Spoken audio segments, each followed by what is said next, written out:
Pop Me Podcast with Himagri.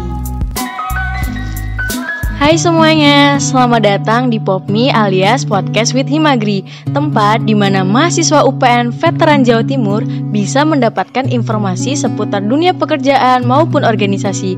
Dan kita berharap kalian semua bisa ambil sisi positifnya dan menjadi manfaat untuk teman-teman semua yang mendengarkan podcast ini. Podcast kali ini bertemakan dunia karir lulusan jurusan agribisnis. Sebelumnya kita kenalan dulu karena pepatah bilang tak kenal maka tak sayang. Oke, podcast kali ini akan dibawakan oleh saya sendiri yaitu Lauren Regina Anjani selaku podcaster Pop Me. Dan kali ini bintang tamu kita yaitu Ahmad Irdoni. Saya selaku alumni pertanian atau alumni agribisnis UPN Veteran Jawa Timur angkatan masuk 2006. Salam kenal Mas Irdoni. Ya. Salam kenal. Bagaimana kabarnya Mas Irdoni, kan pandemi seperti ini, apakah ada kesibukannya? Alhamdulillah kabarnya secara umum sehat walafiat dan keluarga juga sehat, alhamdulillah. Alhamdulillah, sampai sekarang kita masih diberi kesehatan oleh Tuhan dan masih bisa beraktivitas walau di pandemi seperti ini.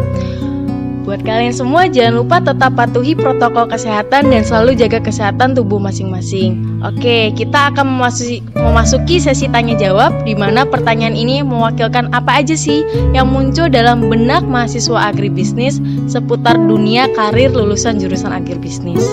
Sebelum memasuki pertanyaan tersebut, kita bahas dikit-dikit dulu nih, sedikit review dari Pop Me sebelumnya yang membahas tentang dunia organisasi. Dahulu nih Mas, dengar-dengar Mas Irdoni ini merupakan ketua Himagri. Apakah benar Mas? Ya, itu benar. Dulu ini review dan sejarah pengalaman saya mulai kuliah sampai saat ini. Jadi dulu saya masuk di UPN 2006 ambil jurusan agribisnis. Kalau dulu itu sosial ekonomi pertanian zaman saya, dan sekarang diperbaiki lagi dengan kata-kata agribisnis, sebenarnya sama. Dulu 2007 atau semester 3 saya sudah ditunjuk atau dipercaya sama teman-teman untuk menjabat sebagai ketua himpunan. Kalau dulu namanya bukan Himagri, tapi namanya dulu itu masih Himasep, Himpunan Mahasiswa Sosial Ekonomi Pertanian. Seiring berjalannya waktu dan sesuai dengan keputusan Menristek Dikti, itu artinya akhirnya jurusan Sosial Ekonomi Pertanian itu dirubah menjadi agribisnis. Wadah himpunan juga secara otomatis dirubah. 2008 itu juga saya masih menjabat sebagai ketua himpunan. Saya ketua himpunan itu 2 periode. Yang pertama ketua himpunan Himasep, itu yang terakhir itu saya, dan yang pertama kali Himagri itu juga saya. Jadi proses peralihan itu di angkatan saya, di zaman saya. Jadi untuk ADART dan lain-lainnya itu yang merubah ya pada saat itu saya. Nah, dari situ awal mula saya menjabat jadi Himagri itu sudah disetujui sama Perhimpunan Mahasiswa Agribisnis Seluruh Indonesia yang tergabung dalam POPMASEPI, Perhimpunan Organisasi Mahasiswa Sosial Ekonomi Pertanian.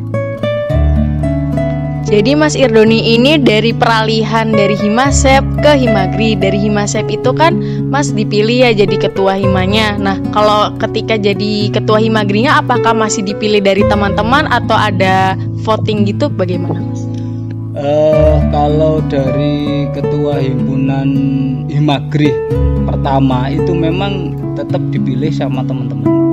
Tapi pada dasarnya itu sebenarnya saya itu sudah domisioner, harusnya saya tidak bisa mencalonkan lagi, dan sebenarnya saya juga nggak mencalonkan sih waktu itu, tapi teman-teman menghendaki saya, akhirnya ya mau gimana lagi, mau nggak mau ya saya akan menerima amanah itu. Lalu tadi kata Mas Irdoni ada ADART yang diubah sama Mas Irdoni. Boleh dijelasin nggak nih ADART apa yang diubah dan bagaimana? Secara umum ADART-nya tetap tidak berubah karena wadah dan ininya kan tetap menaungi mahasiswa, teman-teman mahasiswa agribisnis. Hanya perubahan nama atau kata sedikit-sedikit gitu aja, tapi itu juga perlu proses dan perlu disetujui sama forum. Baik, sudah cukup jelas Mas Irdoni, terima kasih. Terus aku mau nanya lagi nih Mas, apakah Mas Irdoni mengenal dunia perbisnisan sejak zaman menjadi ketua Hima atau bagaimana Mas? Ya, jadi ini sejarah ya, sejarah.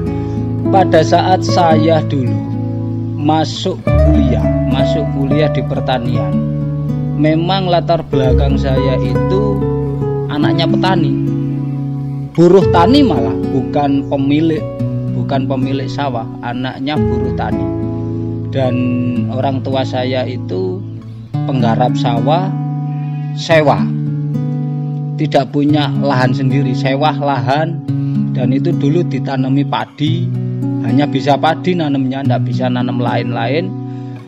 Seiring berjalannya waktu, saya sebagai anak juga ikut membantu orang tua sering ke sawah.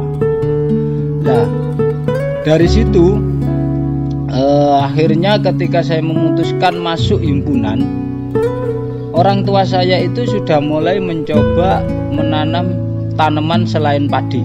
Artinya menanam yang untuk bisnis selain padi, untuk dijual, seperti nanam jambu biji merah. Waktu itu jambu biji merah saja, kalau sekarang sudah banyak komoditasnya. Jambu biji merah ketika saya masih kuliah, itu saya sudah tiap berangkat kuliah atau pulang kuliah, itu saya jualan keliling. Jadi ditaruh di box, taruh di motor, saya jualannya di Ramayana Bungur. Pada umur berapa itu Mas Irdoni? Itu saya semester 3, jadi baru saya jadi ketua himpunan juga. Saya ketua himpunan, saya di kampus atau di teman-teman mahasiswa. Tapi kalau saya di rumah, saya harus membantu orang tua saya untuk salah satunya biaya saya kuliah dan biaya keluarga saya. Dengan begitu, saya sepulang kuliah atau weekend Sabtu Minggu biasanya saya jualan di Masjid Agung. Di Masjid Agung situ saya jualan di atas motor, jualan jambu merah itu. Sampai pada akhirnya ya mungkin itu sudah jalan saya ya.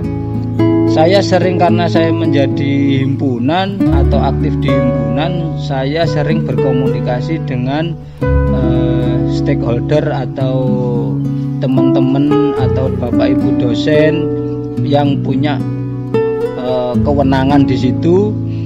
Lah, saya akhirnya cerita, menawarkan produk saya. Saya dulu itu jualan beras, jualan jambu merah, itu ke dosen-dosen. Itu dari hasil sendiri ya Mas, yang beras, jambu? Jadi dari orang tua itu akhirnya padi panen itu tidak dijual padi. Sebagian dijual padi, tapi sebagian dijual, diproses lagi dan dijual beras. Dan itu banyak pelanggan saya, bapak ibu dosen itu banyak. Kalau untuk proses padinya sendiri itu diolah sendiri oleh keluarga atau mungkin punya saudara teman untuk membantu proses tersebut? Kalau proses padi ke beras itu kita ke orang lain. Jadi ada tetangga yang punya penggilingan padi, itu kita proseskan di situ, terus berasnya baru kita kemas sendiri.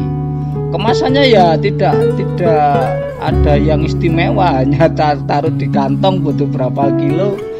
Itu kita memang, saya ngomong kalau cara memasarkannya itu saya ngomong ini beras tidak ada pemutihnya, tidak ada zat pewarnanya, asli murni, baru panen langsung digiling, langsung diproses.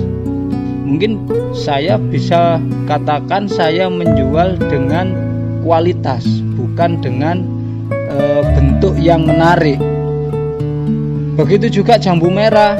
Jambu merah itu alhamdulillahnya sampai saat ini pun masih banyak Bapak Ibu dosen yang order ke saya. Melalui online atau apa gitu, sering. Bisa dipastikan kalau usaha bisnis Mas Irdon ini bener-bener terjamin kualitasnya Mas ya, karena diolah sendiri. Terus dulu kan Mas Irdon ini dulu padi dulu ya? Padi. Nah kan bisa merambah ke jambu atau ke produk komoditas lain dari mana, kan dulu informasi belum secepat sekarang ya, dari internet kan dulu masih susah untuk mencari informasi. Dulu belajarnya bagaimana Mas Irdon kok bisa merambah ke komoditas yang lain? Ya, dulu jambu biji merah itu masih jauh dari orang yang tahu khasiatnya. Jambu merah itu masih dibilang itu komoditas apa sih, toh hanya jambu, apa istimewanya jambu. Banyak orang yang tidak percaya bahwasanya jambu itu akan bisa dijadikan uang, dan juga jambu itu bisa menghasilkan uang begitu banyak. Dan khasiatnya apa, toh hanya tanaman jambu. Jambu itu bisa tumbuh sendiri dengan liar dan bisa berbuah tanpa ada proses pemupukan atau penyemprotan atau perlakuan apapun. Itu bisa. Nah, tapi di sini saya budidayakan dengan baik, dengan saya proses dengan baik, karena saya tahu manfaat jambu merah itu seperti apa. Waktu itu informasi dari saudara saya yang ada di Jakarta. Karena harganya jus jambu merah awal tahun 2000-an itu sudah mahal di Jakarta, itu 15.000 untuk satu gelas. Nah, di situ saya akan tertarik. Apa sih istimewanya jambu merah? Di situ dulu memang masih susah ya, internet apa itu susah, enggak kayak sekarang.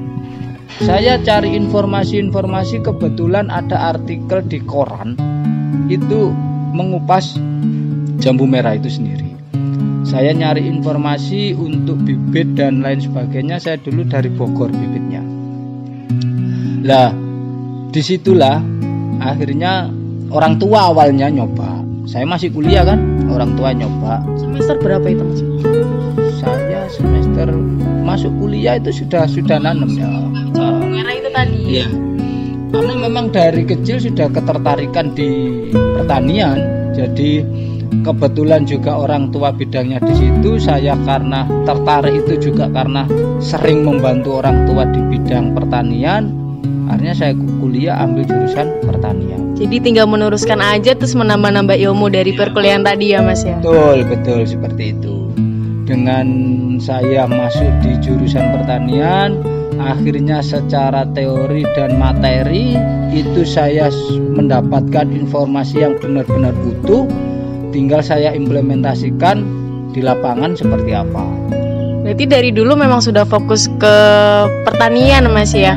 Apakah sebelumnya kan memang fokus ke pertanian, apa pernah nyoba bisnis-bisnis yang lain Mas? Belum pernah. Belum pernah ya. Baik. Lalu sekarang bisnis apa yang sedang dijalankan sama Mas Irdon? Mungkin bisa dimulai dari nama bisnisnya, alamatnya di mana, apa saja yang dijual, dan sejak kapan usaha ini dimulai? Ya. Jadi saya lanjutkan tadi, setelah saya di kuliah itu lepas dari himpunan, jadi pengurus himpunan, saya naik di BEM jurusan fakultas. BEM fakultas. Setelah saya lulus 2010, saya tidak serta-merta langsung saya menggeluti usaha orang tua. Karena saya sadar diri, saya bukan anaknya orang kaya, saya bukan anak yang modal langsung ada di depan, enggak. Setelah saya lulus, saya ngelamar pekerjaan. Tapi saya punya cita-cita dengan modal saya waktu itu ijazah dan pengalaman saya berorganisasi sampai tingkat nasional. Saya dulu itu sampai tergabung di POMASEPI, Perhimpunan Organisasi Mahasiswa Sosial Ekonomi Pertanian Seluruh Indonesia. Saya sempat jadi pengurus wilayah Lah, saya manfaatkan pengalaman saya organisasi itu. Saya punya target, setelah saya lulus saya harus bisa masuk perusahaan asing, PMA. Saya berharap dengan masuk di perusahaan asing, yang pertama pasti gaji saya lebih besar. Yang kedua, dengan gaji saya besar, saya akan dengan mudah mengumpulkan modal. Nah, setelah saya mengumpulkan modal cukup, saya rasa cukup, saya akan mencoba untuk meneruskan cita-cita saya atau bakat yang terpendam saya, yaitu di pertanian.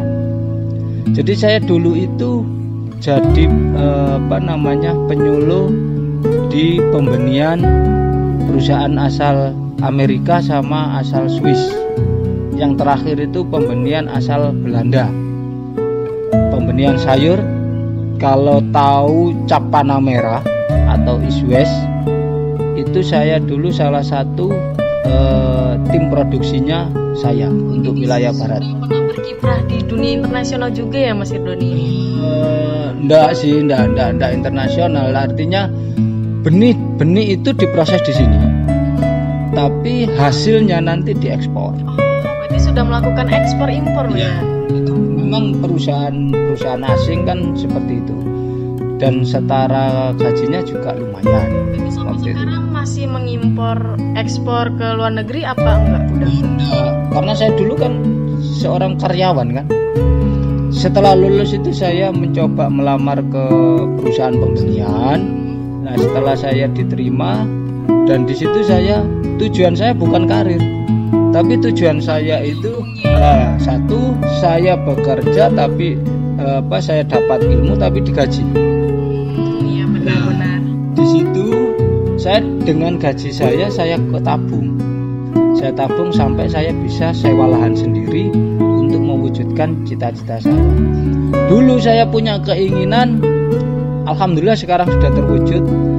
Saya dari kecil anaknya petani, tapi saya ingin jadi petani yang modern. Dari dulu saya kepingin punya agrowisata. Tapi saya waktu itu bagaimana caranya saya mewujudkan, karena saya lahan 1 petak pun tidak punya. Nah, bagaimana saya mau mewujudkan agrowisata? Nah, waktu itu kebetulan di desa saya itu ada lahan pertanian yang sudah dimiliki oleh pengembang atau developer properti. Nah, di situ sebelum dimanfaatkan sama pengembang itu, saya sewa lah. Sampai detik ini pun saya memanfaatkan lahannya pengembang untuk saya buat agrowisata secara kecil-kecilan. Sasaran saya agrowisata itu untuk masyarakat perantau. Jadi masyarakat atau karyawan-karyawan yang merantau, yang punya keluarga kecil, anak 1, anak 2 yang ngekos, itu supaya bisa menikmati liburan. Kalau weekend, kalau pas hari libur kerja, itu masih bisa menikmati liburan yang harganya terjangkau. Makanya kenapa agrowisata saya itu tiket masuknya sangat-sangat murah, hanya 5.000 saja per orang. Waktu itu masih nyewa ya untuk agrowisata petak tanahnya itu? Masih sewa. Dari saya ngerintis itu 2013, dengan pertama kali panen itu, waktu itu komoditasnya pepaya California. Saya pakai edukasi anak-anak TK. Saya ajari metik, saya ajari menanam, seperti itu, perawatan pepaya seperti apa, itu saya ajari seperti itu. Akhirnya tetangga sekitar atau masyarakat umum itu banyak yang tahu. Loh, boleh tak masuk ke situ? Boleh tak? Nah, mulai tertarik, dan seiring berkembangnya teknologi gadget itu, informasi itu cepat menyebar. Puncaknya di 2016 lahan saya atau tempat saya itu mulai banyak yang didatangi dari pihak luar. Jadi karyawan-karyawan perusahaan-perusahaan yang padat karya itu banyak yang karyawan-karyanya berkunjung ke tempat saya karena murah dan terjangkau. Pernah dengan harga murah dan dapat ilmu juga ya Mas Irdonia. Betul seperti itu. Nah, seiring berjalannya waktu di 2017 itu saya juga bingung ini dikasih nama apa supaya orang itu mudah memahaminya. Berarti pas tahun 2013 itu belum ada nama ya, masih agrowisata gitu saja. 2013 itu belum terpikirkan agrowisata karena apa? Saya keterbatasan modal, saya juga tidak tahu bisa rame apa enggak karena lokasinya juga terpencil, bukan pinggir jalan raya. Saya mau promosi juga biayanya dari mana? Waktu itu kan kalau sekarang promosi media sosial jepret sudah menyebar. Kalau sekarang kan mudah sekali. Promosi itu bukan sesuatu yang mahal kalau sekarang.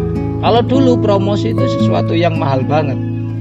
Nah, dengan seperti itu saya pengennya orang datang ke tempat saya supaya orang itu mudah mengenal ini dikasih nama apa gitu. Saya pernah mengikuti atau mendengarkan suatu motivator yang sangat terkenal menurut saya, yaitu Ipo Santoso. Ipo Santoso itu saya pernah mendengar membaca bukunya itu yang berjudul Miracle of Ujug-Ujug, keajaiban yang tiba-tiba. Pada intinya dari buku itu saya ambil, ini menarik ini judulnya, Miracle of Ujug-Ujug. Jadi keajaiban yang tiba-tiba, yang inti di dalamnya itu keajaiban bersedekah, keajaiban berbagi, keajaiban memperhatikan orang lain yang memang menurut kita mereka mampu layak menerima bantuan itu. Hal itu saya terapkan dan akhirnya saya teringat itu saya abadikan di farm saya. Sekarang saya pakai Miracle Kurnia, keajaiban dari Tuhan menurut saya. Nah, di situ karena saya berawal tidak punya apa-apa, modal juga hanya nekat, alhamdulillah saya bisa mewujudkan cita-cita saya walaupun hanya sederhana seperti ini. Dan sampai sekarang Miracle Kurnia Farm itu sudah mendapat banyak penghargaan mulai dari tingkat pemerintahan desa sampai tingkat provinsi. Saya beberapa kali juga diundang di media koran, beberapa kali diundang di media televisi. Penghargaan juga banyak sekali yang saya dapat berkat dari Tuhan Yang Maha Esa. Kalau sudah Tuhan yang berkehendak, semua tidak ada yang tidak mungkin. Mungkin itu penjelasan saya. Sungguh menarik ya kisah dari Miracle Kurnia Farm ini, dari seluk-beluk dari baru dibangun hingga sampai sekarang. Luas lahan hektarnya sekarang berapa Mas? Kalau total lahan sekarang kurang lebih 4 hektar. Awal mula cuma 1 hektar. Saya sewa itu 1 hektar.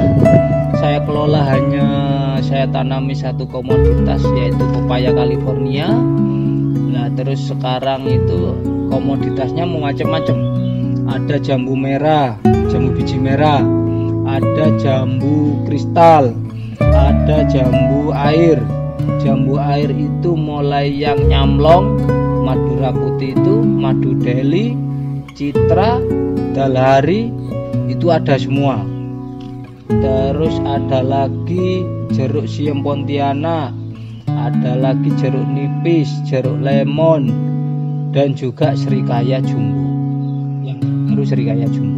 Kalau yang produk unggulan komoditas yang paling diminati, paling sering dicari orang-orang, terus kayak habis terus, ditunggu terus-menerus, itu produk apa kira-kira Mas? Kalau unggulan di farm kita itu jeruk siem Pontianak sama jambu biji merah. Itu sudah, kalau jambu biji merah itu sudah ditetapkan sama provinsi, bahwasanya di Provinsi Jawa Timur pionirnya jambu biji merah itu adalah desa sini. Dan tepatnya salah satunya penggagas pionirnya itu orang tua saya sama Bapak Sekdes waktu itu, yang pertama kali mendatangkan jambu biji merah, getas merah, jambu varietas getas merah itu datang ke sini. Jambu biji merah yang kita tanam itu bentuknya lonjong kayak apukat. Jadi lonjong-lonjong gitu, bijinya hanya ngumpul di tengah. Tidak seperti jambu pada umumnya, jambu biji itu bulat dan bijinya menyebar banyak, tidak seperti itu. Kita itu bentuknya itu lonjong-lonjong kayak apukat gitu. Kalau dari segi harganya gimana nih Mas Irdoni? Dari setiap komoditas dan produk yang dimiliki sama Miracle Kurnia Farm? Kalau harga ya memang fluktuatif ya, tergantung hukum ekonomi itu, supply demand itu ya. Ketika permintaan tinggi, harga juga pasti naik juga. Tapi rata-rata sepengalaman saya mulai 2013 sampai sekarang itu harga itu cenderung stabil. Karena saya juga bisa menciptakan pasar sendiri, bikin klaster pasar sendiri. Dengan saya membuka agrowisata, saya mulai dari produsen bisa langsung menjual ke konsumen kecil malah. Saya tidak pakai tenggulak, saya tidak pakai penebas, bahkan saya tidak pakai pedagang kecil. Saya langsung, orang datang ke sini menikmati langsung dari pohonnya, langsung bisa ambil dan ditimbang. Kalau dari saya harganya per kilo 10.000. Kalau dari segi harga dan kualitas, apakah Mas yakin bisa mempertahankan loyalitas konsumen? Menurut Mas Irdoni sendiri gimana Mas? Ya, kalau menurut saya, karena Miracle Kurnia Farm itu berada di wilayah perkotaan menurut saya, karena tepatnya di Desa Sambimbulu, Kecamatan Taman, Kabupaten Sidoarjo. Kita tahu Kabupaten Sidoarjo itu adalah penopang ibu kota Jawa Timur, yaitu Surabaya. Kita tahu juga Sidoarjo itu memang unggulannya bukan pertanian, tapi unggulannya itu industri. Kita semua di sekitaran sini banyak diapit oleh industri-industri yang bermunculan. Tetapi saya yakin industri-industri itu akan menyerap tenaga kerja, akan membuat orang urban dari desa ke kota. Dengan begitu saya berada di tengah-tengah konsumen. Lokasi budidaya saya atau lokasi farm saya sangat-sangat strategis. Bisa dibilang saya budidaya itu berada di tengah-tengah pasar. Saya misalnya di Sidoarjo itu mungkin hanya ada saya, tidak ada yang lain. Jadi tidak ada lagi agrowisata yang memang ada di Sidoarjo. Agrowisata itu adanya yang terkenal ya di Malang, ya di Pacet, Trawas. Artinya di luar Sidoarjo semuanya. Tapi karena kita di Sidoarjo, saya yakin konsumen itu akan terus mencari saya. Terbukti sudah hampir 5 tahun lebih saya berkiprah atau pengunjung saya terus meningkat. Artinya dengan begitu berarti masih banyak orang yang penasaran dengan produk saya. Itu yang pertama. Yang kedua, berarti kualitas dari produk saya juga nggak kalah dari sentra-sentra pertanian yang ada di Jawa Timur maupun di luar Jawa Timur. Yang ketiga, manfaat produk saya. Kita tahu semua jambu biji merah hampir semua sekarang sudah tahu khasiat jambu biji merah itu apa. Untuk menambah imun, vitamin C-nya sangat tinggi. Nah, apalagi di musim pandemi seperti ini, meningkatkan trombosit. Jambu biji merah itu ketika musim-musim pancaroba sangat dicari orang. Dan saya hadir di tengah-tengah pasar menawarkan produk yang fresh, baru dipetik dengan benar-benar masak fisiologisnya sempurna, masak fisiologis langsung dari pohon. Dengan seperti itu, harapannya kandungan yang ada di buah yang benar-benar masak fisiologis itu sangat-sangat berkualitas. Tuh. Berarti dari lingkungan sekitar Mas Idun itu benar-benar mendukung jalannya bisnis Miracle Kurnia Farm ya Mas ya? Ya, kalau lingkungan ini ngomong lagi ke dampak sosial ya. Dampak sosial. Tidak serta-merta lingkungan itu menerima begitu saja. Tapi saya yakin karena keberadaan saya ini tidak merugikan lingkungan dan tidak menimbulkan atau membuat limbah atau polusi yang merugikan masyarakat sekitar saya yakin masyarakat itu menerima. Terbukti ketika saya sekarang ada perkembangan, pemuda-pemuda yang ada di sekitar saya gandeng mau. Jadi Karang Taruna itu ketika saya ada edukasi atau ada wisata secara umum, saya buka untuk umum, mereka banyak yang ikut membantu. Dengan begitu saya merasa bisa bermanfaat atau memberi manfaat kepada lingkungan sekitar. Saya bisa memberikan kesibukan teman-teman yang memang tidak ada kesibukan. Ya walaupun saya hanya bisa ngasih sedikit, tapi itu ada dampak sosial yang positif.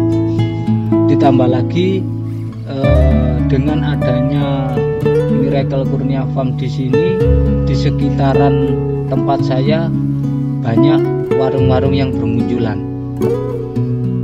Nah, seperti toko-toko makanan atau warung-warung kopi, karena banyak yang orang itu berdatangan ke sini.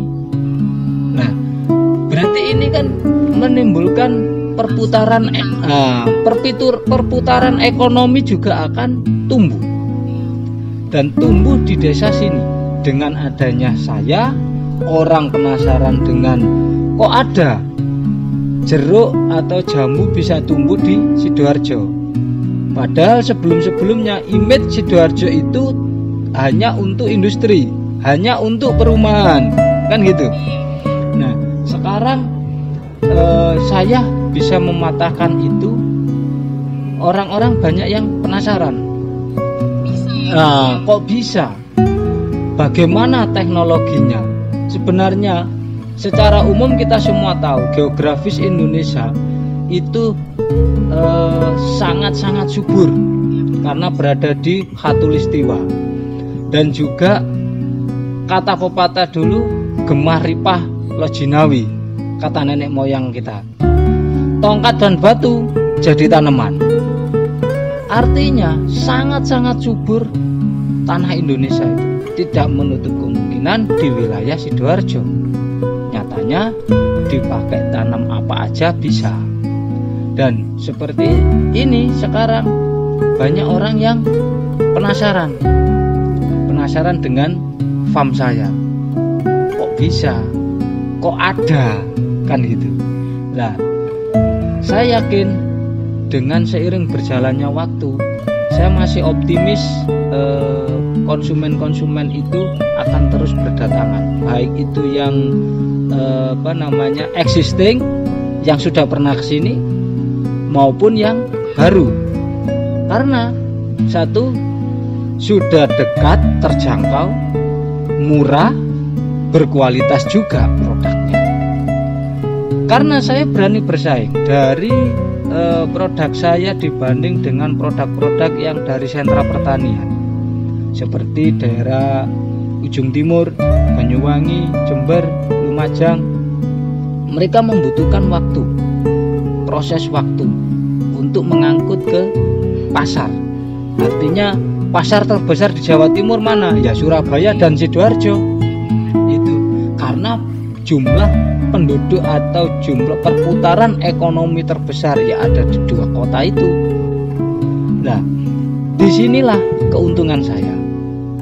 Tapi itu kelebihan saya, ada kekurangan saya. Yang pertama, kekurangan adanya usaha tani di tengah kota itu satu, saprotannya susah dan mahal itu pasti. Karena yang pertama tidak banyak orang membutuhkan itu. Nah, karena daerah perkotaan, industri. Terus yang kedua, tenaga kerja. Tidak semua atau tidak banyak orang yang mau kerja di panas-panasan dan berkotor-kotoran. Nah, itu semua yang menjadi kekurangan saya. Karena tidak biasa dan tidak umum di tengah kota kok butuh pupuk yang sangat banyak. Sedangkan di sini industri kan ya, betul. Seakan-akan tidak dibutuhkan pertanian itu ya. Nah, gimana orang mau jualan? Orang mau jualan pun ragu, laku apa enggak saya jualan di sini? Jualan pupuk, jualan obat-obatan, insek, fungi, herbi. Nah, akhirnya untuk memenuhi kebutuhan sarana produksi itu, saya harus mendapatkan itu di sentra-sentra pertanian. Yang terdekat di sini ya di Mojokerto sama di Malang. Untuk di Sidoarjo sendiri ada, tapi tidak, kurang lengkap. Jadi Mas harus bersusah payah ke Malang dulu, ke Mojokerto untuk mendapatkan sarana alat pertanian itu tadi ya Mas? Iya, untuk mulai kebutuhan pupuk atau insektisida atau fungisida. Jadi kebutuhan fungisida pestisida itu semua saya ditopang dari sentra-sentra pertanian yang terdekat. Dikirim lewat pick up gitu apa gimana? Biasanya kita yang datang ke sana. Atau biasanya karena kita sudah berlangganan lama, kita order by phone gitu, nanti dikirim pakai pickup, kita ada ongkos kirim atau seperti itu. Terus mau nanya nih Mas, kalau misalnya kan dari barang-barang komoditas produksi pertanian ini misalnya mengalami kebusukan, biasanya ngatasin hal ini gimana Mas? Kan nggak mungkin kita busuk bisa menghindari hal-hal tersebut. Ya, setiap produksi atau produsen pasti ada produknya atau hasil produksinya itu ada yang human error ya, ada yang tidak terpakai atau yang tidak bisa dimanfaatkan atau rusak. Untuk mengatasi itu semua, biasanya kalau saya ada buah busuk atau buah yang tidak normal, itu saya kasihkan ke ternak. Makanya seiring berjalannya waktu, saya daripada membuang sia-sia kayak limbah sortir buah-buahan itu atau limbah rumput yang tumbuh di sela-sela tanaman pokok, itu sayang kalau tidak dimanfaatkan. Akhirnya saya juga membuat peternakan. Ada peternakan kambing dan sapi, terutama di mendekati Idul Adha. Jadi saya akhirnya juga jualan kambing dan sapi ketika musim Idul Adha. Berarti dibuat pakan ternak ya dari yang kebusukan buah-buah tadi ya? Itu bisa saya fermentasi atau juga bisa langsung dikasihkan. Jadi di sini ada keterpaduan di mana saya mempunyai limbah yang bisa dimanfaatkan atau dipakai oleh ternak, dan dengan ternak itu saya juga mendapatkan hasil. Saya bisa mendapat keuntungan dari ternak Dan saya juga membutuhkan limbah dari ternak itu sendiri untuk proses pemupukan. Nah, dari kotorannya ternak itu sendiri, sapi dan kambing, dan urinnya sapi dan kambing itu bisa kita manfaatkan. Jadi lagi ke produksi mereka benar-benar jadi kayak putaran gitu ya Mas ya. Itu yang namanya pertanian terpadu sederhana. Jadi semua limbah itu akhirnya termanfaatkan secara maksimal, tidak dibuang sia-sia begitu saja. Tuh. Kalau untuk saat ini apakah menjalankan bisnis Miracle Kurnia Farm dibantu oleh pegawai atau bagaimana Mas? Ya, dengan sekarang sudah luasan kurang lebih 4 hektar dan komoditasnya juga cukup banyak, tidak mungkin saya mengerjakan sendiri. Untuk kesemuanya ini saya dibantu oleh 3 tenaga kerja untuk teknisnya. Kalau untuk wisatanya itu dibantu oleh 5 tenaga kerja. Jadi total itu ada 8 tenaga kerja. Itu di luar saya, di luar istri. Kadang saya dan istri itu kalau memang pas agrowisata Ruam itu juga ikut terjun langsung. Jadi pada teknis sama wisata total 8 orang ya Mas ya. Dulu Mas dari segi perizinan, apakah dengan membangun usaha bisnis Miracle Kurnia Farm sebelumnya mengurus perizinan terlebih dahulu Mas? Ini ya kalau masalah perizinan terus terang sampai detik ini pun saya belum punya izin apapun. Hanya pendekatan saya ke pemerintah itu pendekatan secara personal dan emosional. Jadi selama saya tidak merugikan lingkungan, tidak merugikan masyarakat secara umum, saya yakin pemerintah juga tidak akan mengusik, bahkan sebaliknya mendukung. Seperti halnya terbukti pemerintahan desa di tahun 2017. Jalan depan itu dulu masih makadam, bukan makadam lagi, masih tanah. Nah, dengan saya banyaknya dikunjungi orang ke sini dan perekonomian desa juga akan tumbuh, akhirnya dari pemerintahan desa mencoba membangun dengan pavingisasi. Jadi dipaving semua jalan supaya akses menuju ke farm saya itu lebih enak. Oh, jadi jalan paving yang baru saja saya lewati dengan teman-teman itu dibuat pemerintah untuk Miracle Kurnia Farm ya Mas? Ya semata-mata sih bukan untuk saya saja, tapi semua masyarakat yang ada di sekitar juga memanfaatkan.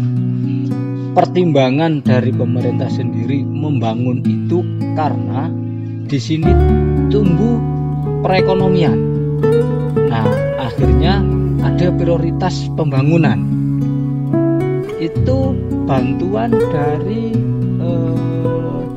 Menteri Pekerjaan Umum. Jadi langsung bantuan dari pusat tapi melalui kelurahan gitu. Nah, dari situ saya merasa selama ini walaupun saya belum mengantongi perizinan apapun, tapi saya tidak membuat kerugian masyarakat sekitar, dan secara umum saya juga tidak membuat kerugian, atau bahkan sebaliknya saya memberi manfaat kepada masyarakat sekitar, pemerintah juga ikut mendukung. Makanya dengan berkali-kali saya mendapat penghargaan, mulai dari tingkatan desa, tingkatan kabupaten, atau saya diundang ke sana ke sini untuk berbagi pengalaman saya. Di situ kan ada dukungan berarti. Nah, kalau seandainya saya itu dicekal gara-gara tidak ada izin, tidak mungkin saya akan diberi penghargaan, tidak mungkin saya akan diundang ke sana kemari untuk berbagi pengalaman saya. Iya benar, logikanya memang seperti itu ya Mas. Iya. Lalu ini Mas, saya pernah dengar kalau Mas Irdoni dalam membangun usaha dibantu oleh teman-teman Mas Happy. Apakah benar Mas? Jadi gini, dulu memang saya itu memanfaatkan betul jaringan-jaringan sebelum seperti saat ini ya. Kita Android itu sekarang kan menggenggam dunia semua. Tapi kalau dulu itu jejaring komunitas-komunitas itu yang sangat bermanfaat. Jadi pada saat saya bergabung di Pommas Happy dan saya sudah domisioner dan sudah keluar jadi alumni Pommas Happy, saya teman-teman Pommas Happy itu banyak yang tahu sekarang saya berkecimpung di mana dan usahanya apa, itu banyak yang tahu. Akhirnya saya juga sebenarnya bukan dibantu apa, hanya linknya saja. Ketika saya dulu pertama kali membutuhkan bibit jambu merah, jambu getas merah di Jawa Barat, saya menghubungi teman-teman Pommas Happy. Ketika saya membutuhkan tenaga di daerah-daerah, ketika saya bisa menghubungi teman-teman. Artinya saya memanfaatkan jaringan Pommas Happy itu sebagai apa ya? Ketika saya butuh apa, teman-teman di sana punya apa, saling membutuhkan sebenarnya. Mutualisme ya Mas Irwan. Betul. Terakhir itu ketua umum saya zaman saya dulu, Mas Endang Zainal Asikin dari UGM, dulu pernah menjadi suppliernya Superindo di Jawa Timur.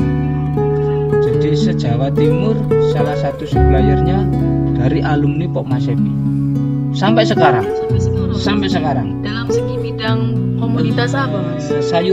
Sayuran dan sekarang karena kemarin itu sempat gandeng dengan saya merambah ke buah-buahan sedikit. Mas Endang Zainal Asikin dibantu dengan temannya seangkatan di UGM, Mas Aan, itu juga, dan sempat punya kantor di daerah Manyaradi daerah Kenjeran ya, dekat ya di Surabaya, Jalan Manyaradi itu sempat punya kantor di situ. Lah, disitulah manfaat berorganisasi menurut saya sangat luar biasa. Makanya saya sangat apresiasi kepada teman-teman mahasiswa yang mau belajar berorganisasi, terus tingkatkan, mulai dari jaringan dan cara lobby, cara berkomunikasi. Di sini sampai akan menemukan. Di bangku kuliah tidak menemukan itu. Di bangku kuliah hanya apa yang ada di teori itu kita praktekkan, ya sudah. Tapi di dunia organisasi justru itu nanti yang banyak kita manfaatkan, yang banyak kita terapkan dalam kehidupan di dunia kerja maupun di dunia bersosial, bermasyarakat setelah kita berumah tangga. Di situ. Jadi lebih banyak hal positif yang bisa diambil dari berorganisasi daripada di bangku kuliah itu sendiri ya Mas? Betul. Mungkin pada saat kuliah itu ilmu kuliah atau ilmu yang ada di transkrip itu yang terpakai pada saat di dunia kerja maupun di dunia bermasyarakat itu hanya 20-25% gitu aja. Dari organisasi sendiri berapa? Itu sangat banyak ya, 75% bahkan lebih. Karena bagaimana cara kita bertoleransi kepada yang kita berbeda pendapat, kepada orang yang berbeda pandangan, kepada orang yang memang sukunya berbeda atau latar belakangnya berbeda. Lah di situ kita bagaimana bertoleransi seperti itu? Kalau kita sering-sering berorganisasi, kita akan mudah beradaptasi, memahami orang-orang yang memang dari luar gerombolan kita atau kumpulan kita.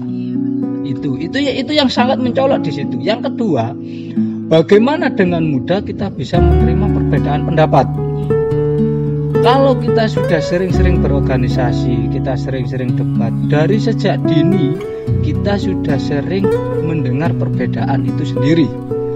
Kita sering bertengkar atau berselisih paham dengan teman kita sendiri, tapi setelah itu kita tidak ada dendam, tidak ada rasa ego, kita satukan tangan untuk mencapai satu tujuan.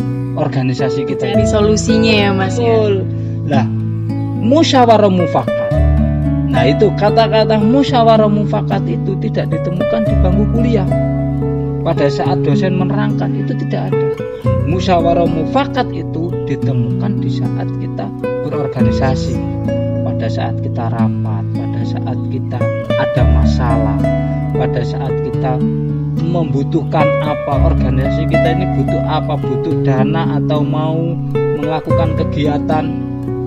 Nah, disinilah kita belajar bermasyarakat. Kalau sekarang sampean masih di lingkup kampus, bermasyarakat di lingkungan kampus.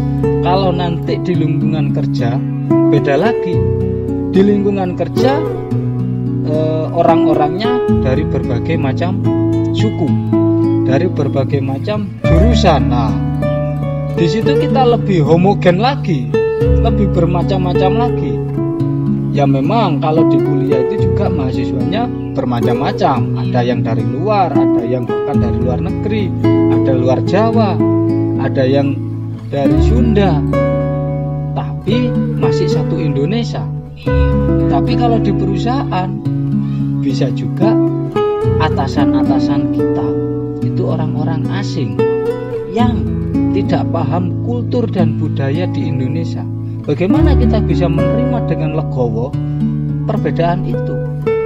Kalau kita nggak belajar sejak saat ini, kita akan kaget. Di dunia sana sangat luas. Memang kalau sekarang dunia itu sangat kecil segenggaman kita, karena kita melihatnya dari Android, dari HP. Tapi kalau kita menatap langsung, dunia itu sangat luas. Itu. Makanya saya berpesan kepada teman-teman supaya terus meningkatkan. Pandemi tidak jadi halangan untuk berorganisasi. Apalagi dengan teknologi 4.0 atau bahkan 5.0 sekarang, itu sangat-sangat mudah kita berkomunikasi. Pandemi jangan jadikan alasan untuk kita tidak berkarya. Itu. Iya, bener banget ya teman-teman, kata Mas Irdoni ini kita harus tetap beraktivitas, berkarya walau di pandemi seperti ini ya Mas ya. Kalau dari segi prospek usaha bisnis di bidang pertanian untuk kedepannya bagi lulusan jurusan agribisnis seperti saya, bagaimana nih Mas? Kalau menurut pandangan saya, sangat-sangat beruntung teman-teman masuk di Fakultas Pertanian yang intinya ngurusi tanaman. Kalau lebih detail lagi, kalau jurusan agribisnis, jadi bagaimana hasil pertanian itu mendapatkan nilai tambah supaya menjadi ada keuntungan yang sangat tinggi, ada nilai ekonomisnya. Saya yakin-yakinnya ketika di dunia ini masih ada makhluk hidup, pertanian tidak akan pudar, tidak akan mati, tidak akan punah.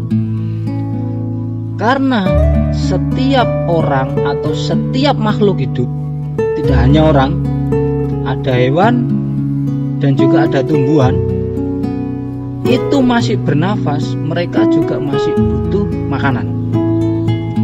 Lebih-lebih manusia. Sekarang banyak sekali karena pandemi ini, banyak sekali lini-lini usaha atau lini-lini pekerjaan itu mati karena pandemi. Terbukti pertumbuhan ekonomi di industri apa, sektor apa itu banyak yang minus pertumbuhannya. Tapi pertanian terus tumbuh positif. Karena apa? Apapun kondisinya, manusia kalau masih bernafas masih butuh makan, gitu. Baik itu secara fresh maupun olahan. Makanya sekarang tinggal teman-teman aja.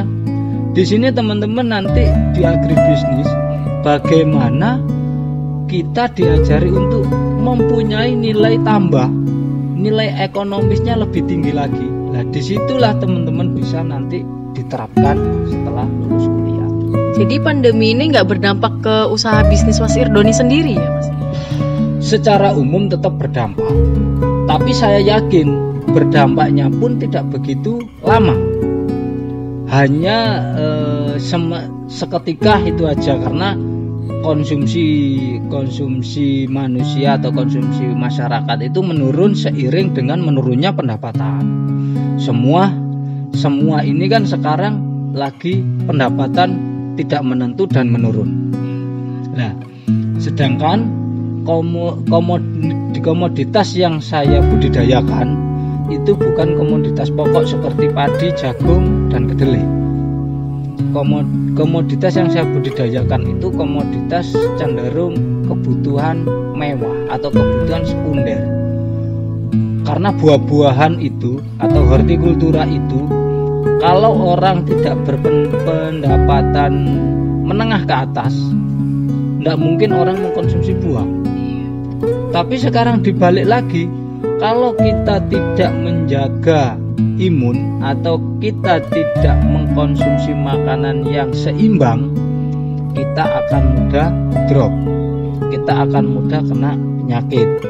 Makanya walaupun kondisi apapun, kalau bisa sekarang seimbangkan konsumsi makanan kita. Ada makanan pokok, karbohidrat, ada juga protein, ada juga nutrisi-nutrisi yang lain sebagai penunjang kebutuhan tubuh kita. Dengan begitu, imun kita akan terus stabil atau bahkan meningkat dan kita tidak mudah terserang penyakit. Makanya secara umum kebutuhan atau komoditas apapun di dunia pertanian tidak ada yang tumbuh negatif untuk saat ini. Kalau tidak percaya bisa dicek di BPS maupun di survei-survei yang lain. Secara umum pertumbuhan ekonomi terus meningkat, terus tumbuh positif. Artinya yaitu orang pengen sehat atau pengen lapar atau pengen mati, kan gitu aja. Pilihannya kan tergantung kembali ke orang-orang masing-masing gitu. Misalnya nih Mas, saya sebagai pemula ingin memulai bisnis baru. Menurut Mas, kira-kira bisnis bidang apa yang minim dalam kerugian? Kalau di bidang pertanian sendiri itu bagaimana Mas kalau pemula seperti saya? Ya, bidang pertanian itu kelemahannya yang pertama satu, mudah rusak. Yang kedua musiman. Nah, mudah rusak dan musiman ini kendala utama dan kendala yang pokok lah. Bagaimana cara mensiasati itu? Makanya ada nilai tambah seperti penyimpanannya, ada olahannya supaya bisa bertahan lebih lama lagi di penyimpanan di cold storage atau apa, atau diolah seperti apa. Seperti jagung diolah sebagai makanan-makanan ringan atau diolah sebagai gula yang gula untuk kolesterol, untuk diabetes. Nah, itu kan kalau disimpan jagung saja ya cuman berapa hari sudah busuk kan gitu. Jadi kita bisa melihat kebutuhan kita itu seperti apa. Nah, kalau sampean tadi bilang untuk saya pemula harus seperti apa? Kita lihat yang pertama, kamu mampunya merasa menguasai dan merasa kamu unggul di apa. Jadi kamu itu harus tahu keunggulan saya apa. Kalau kamu sendiri tidak tahu keunggulan kamu, ya akan susah. Orang yang baik itu bisa membaca keunggulannya dan kelemahannya. Saya sering dulu interview di saat saya sering-sering melamar pekerjaan. Pertanyaannya sederhana dari ARD. Apa kelebihanmu? Apa kekuranganmu? Apa yang kamu bisa berikan kepada perusahaan? Sehingga nanti timbullah kamu minta gaji berapa, kamu mau tahta gaji segini. Itu di situ. Kalau kamu sendiri tidak tahu kelebihan kamu, ya susah. Wong dirimu sendiri aja nggak tahu siapa kamu, nah apalagi orang lain. Yang pertama itu. Yang kedua, kalau bisa cari bisnis yang beda, artinya tidak umum, inovasinya.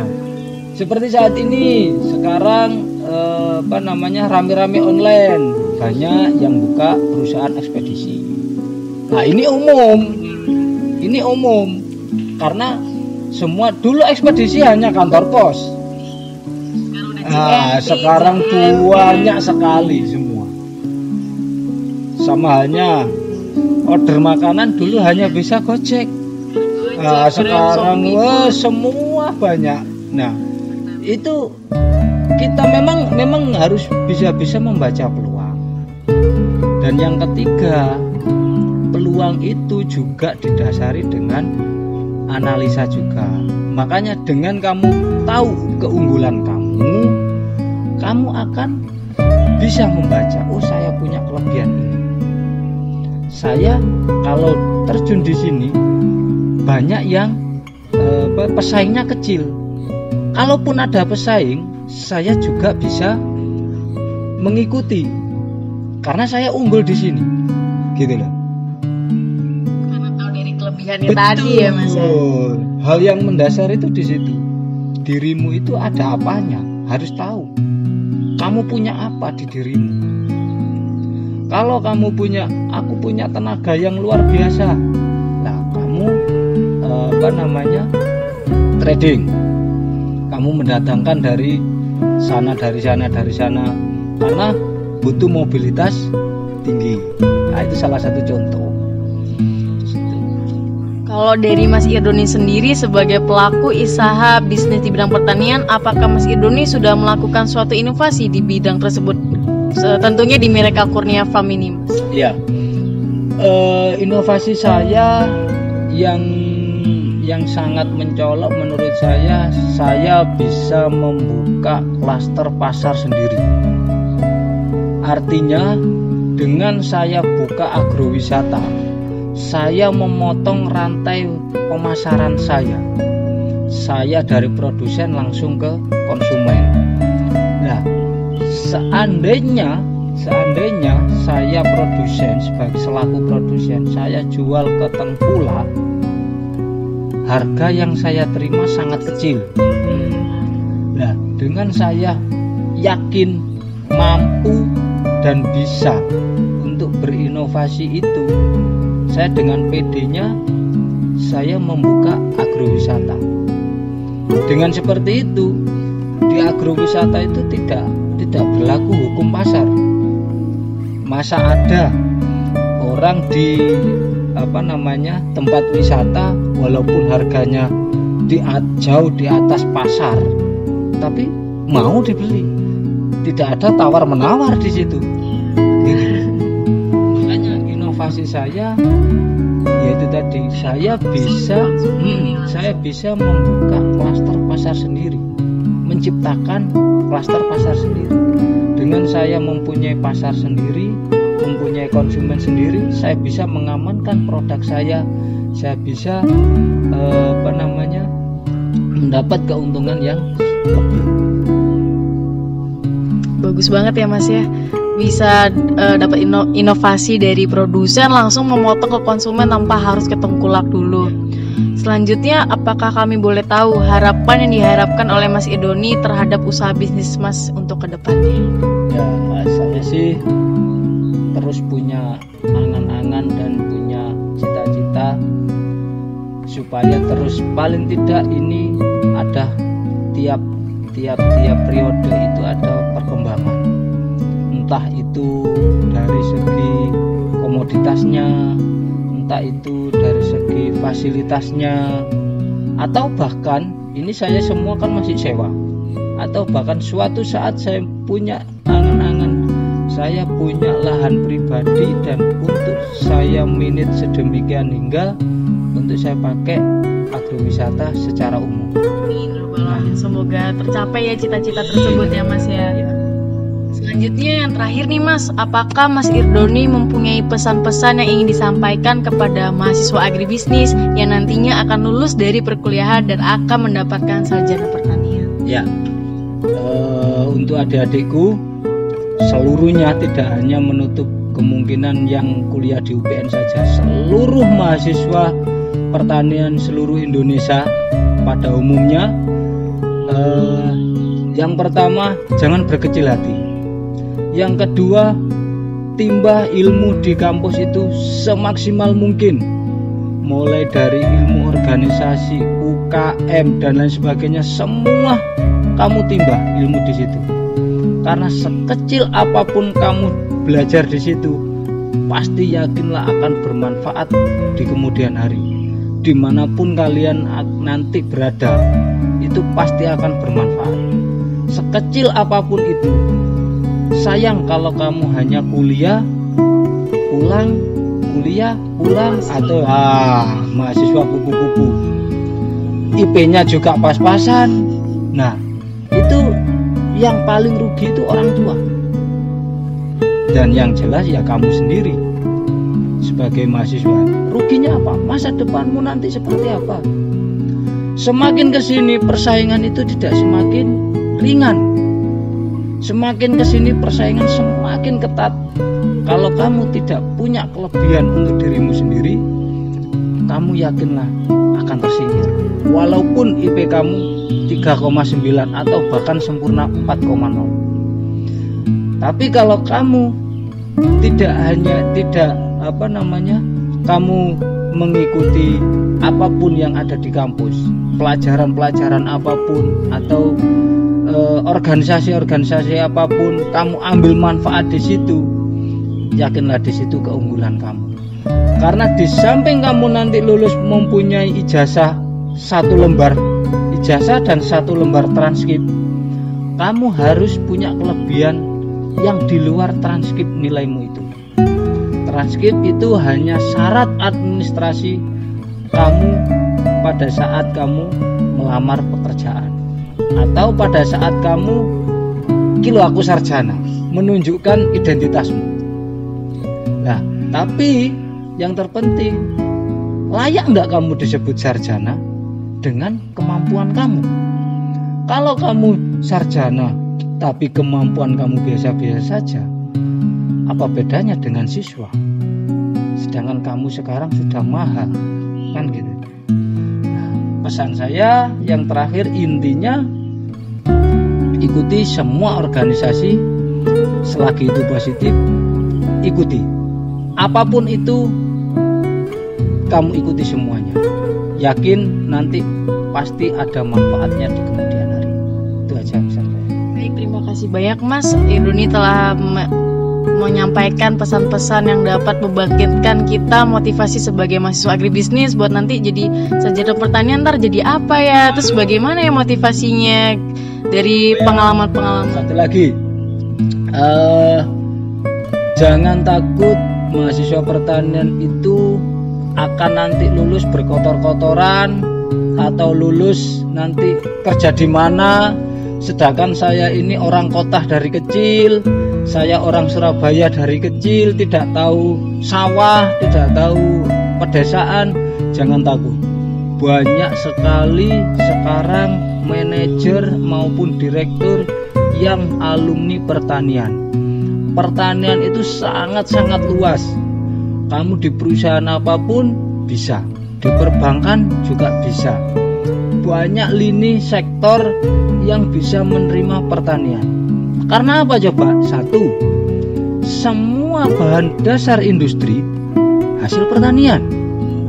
Jadi hal-hal yang seperti itu membutuhkan sarjana pertanian untuk menganalisa di mana kebutuhan ini bisa terpenuhi, bagaimana, kapan ini musim panennya, untuk kebutuhan bahan baku ini, bahan baku itu. Itu semua sektor membutuhkan sarjana pertanian. Jadi jangan malu dan jangan hanya bertumpu kalau saya tidak PNS, tidak mau. Sekarang sudah tidak zamannya untuk PNS. Lebih baik jadi YouTuber, jadi pembisnis daripada jadi PNS. Karena apa? PNS terus terang ini kalau tidak korupsi tidak kaya. Tapi kalau seorang pembisnis atau wirausaha itu kita mau seperti apa tergantung kitanya sendiri. Mau bagaimana? Mau pendapatan berapapun ya tergantung kita. Tuh. Baik, terima kasih banyak Mas Idoni telah meluangkan waktunya yang berharga dalam mengisi podcast kali ini dengan berbagai macam ilmu dan pengetahuan yang diberikan, dimulai dari lika-liku perjalanan mulai usaha bisnis, kemudian bagaimana cara Mas Idoni memasarkan produknya, bagaimana cara untuk keep loyalitas konsumen, kemudian mengetahui lulusan jurusan agribisnis seperti saya, karir dan prospek kerjanya nanti seperti apa. Dan tidak lupa juga Mas Idoni memberikan tips and trik untuk pelaku usaha bisnis yang pemula. Semoga dari ilmu-ilmu yang didapatkan dari Mas Idoni ini dapat memberikan manfaat dari saya sendiri ataupun mahasiswa ataupun alumni jurusan agribisnis maupun halayak umum nantinya. Semoga kami bisa bertemu lagi dengan Mas Idoni di lain waktu. Kami dari Himagri mengucapkan terima kasih dan pamit undur diri. See you on the next Pop Me.